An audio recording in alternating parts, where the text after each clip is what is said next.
मैंने चुपके से अपने असिस्टेंट में पाइथन का डीएनए इंजेक्ट किया।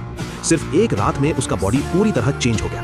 उसकी स्किन पर पपड़ी बनने लगी और उसका हेड भी रेप्टाइल शेप की तरफ शिफ्ट होने लगा। मैंने उसे एक और इंजेक्शन दिया और बेचैनी से वेट करता रहा। मुझे लगा प्रोसेस परफेक्टली कंप्लीट होगा, लेकिन अचानक उसका बॉडी गलत तरीके से रिएक्ट कर गया।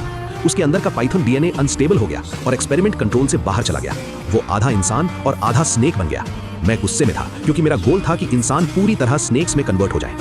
उसी रात मैंने उसे क्रेट में बंद किया और सस्ते में शहर के सर्कस को बेच दिया। जो सर्कस पहले खाली रहता था वो स्नेक मैन की वजह से जल्दी ही क्राउड से भर गया। सबको लगा ये सिर्फ एक कॉस्ट्यूम है। किसी को नहीं पता था कि वो सच में एक बदला हुआ इंसान है। वो मदद के लिए चिल्लाना चाहता था, लेकिन उसकी आवाज ही नहीं निकल पा रही थी। मैंने अपना काम नहीं रोका। मैं उसके स्कूल गया और अपने पुराने दोस्त प्रोफेसर जॉन को ढूंढा।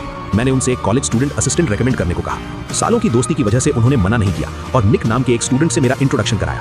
नया सब्जेक्ट मिलते ही मैं तुरंत अपनी लैब वापस आ गया। जैसे ही हम पहुंचे, एक यंग लड़की ने हमें वेलकम किया। वो मेरी बेटी थी। मैंने नोटिस किया कि निक की नजर तुरंत उस पर टिक गई। फिर मैंने उसे लैब दिखाई और अलग अलग स्नेक से इंट्रोड्यूस कराया। कुछ ही टाइम में उसने वहीं रहने का डिसीजन ले लिया।